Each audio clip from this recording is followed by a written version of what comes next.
Deep in the forest, where the trees stood like ancient sentinels, a group of friends ventured in, seeking adventure and the thrill of the unknown. They had heard stories of the woods, whispers of strange disappearances and eerie occurrences, but they laughed it off, dismissing it as mere folklore. "Come on, it's just a hike," Sarah said, tossing a backpack over her shoulder as she led the group deeper into the woods. "We'll be back before dark, no problem." The path they followed twisted and turned, barely more than a narrow trail, the canopy overhead thick with leaves that blocked out most of the sunlight. As they walked, the air grew heavier, thicker, almost suffocating, and a sense of unease started to settle in. It was strange, silent. No birds, no insects. Just the soft rustling of the leaves underfoot and their own breath. "Do you feel that?" Mike asked, his voice tense. He was the first to break the silence, his gaze darting nervously around them. Sarah glanced back at him, but shrugged it off. "It's just the woods, Mike. It's supposed to be quiet." But the longer they walked, the more uncomfortable they felt. The trees seemed to grow closer, their gnarled branches twisting and reaching out like hands trying to grab them. The path, once clear, started to blur, as if the forest itself were shifting and warping. They continued, pushing forward despite the growing sense that they should turn back. But soon, something changed. There was a sound. A soft, muffled cry, faint but unmistakable, echoed through the trees. "Did you hear that?" Emily asked, her voice barely above a whisper. Everyone fell silent, listening. The woods had returned to that oppressive quiet. "Probably just an animal," Sarah said, though she didn't sound convinced. But then the cry came again, clearer this time, and this time it was more than just a sound. It was a call for help, a desperate plea that sent chills down their spines. They exchanged uneasy glances. "Should we check it out?" Mike asked, though his voice trembled. Against their better judgment, they decided to follow the sound, pushing deeper into the woods. The air seemed to grow colder, the shadows lengthening unnaturally. The trees loomed over them, and the deeper they went, the darker it became. Finally, they reached a clearing, and there, lying in the middle of the forest floor, was a figure, human-shaped but bent in a way that was unnatural, as though it had been twisted out of shape.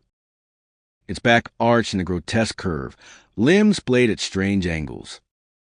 The air around it felt thick with something wrong, something that gnawed at their sanity. It looked up at them, its face a blurred, distorted mass of pale flesh, like something not quite human.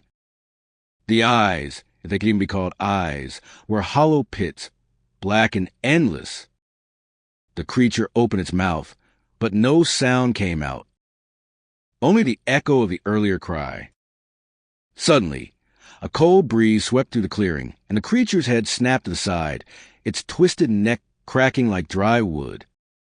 Its mouth opened wider, until it almost seemed to stretch unnaturally, its jaw unhinging.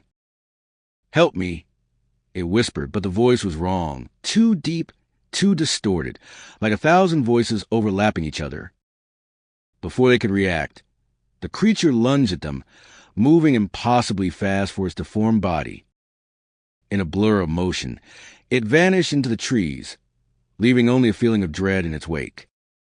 Frozen in terror, the group stood there for a moment, unable to speak.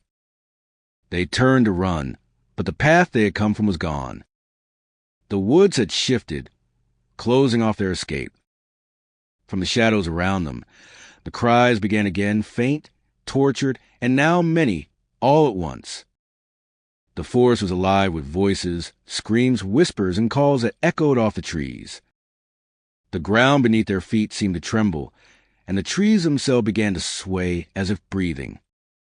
With hearts pounding, they tried to fight their way through the dense underbrush, but no matter where they turned, the woods seemed to close in on them. Every step felt heavier, the air thicker, as if the forest itself were pressing against them, trapping them. And then, Sarah heard it, footsteps behind them, slow and deliberate. She turned, and there, emerging from the darkness, was the creature again, its eyes now fixed on her, that horrible, distorted face grinning impossibly wide. It was no longer alone.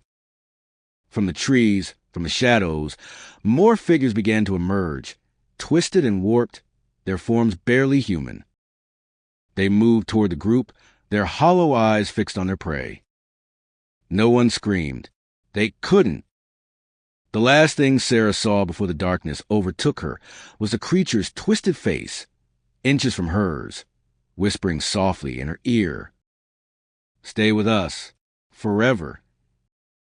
And then there was nothing. The next morning, when a search party came looking for them, they found nothing in the woods but an empty clearing where the air felt thick with an unnatural stillness. The trail had vanished, as if it had never existed at all. No signs of struggle, no traces of the missing hikers, only the soft whisper of the trees, as if they were waiting.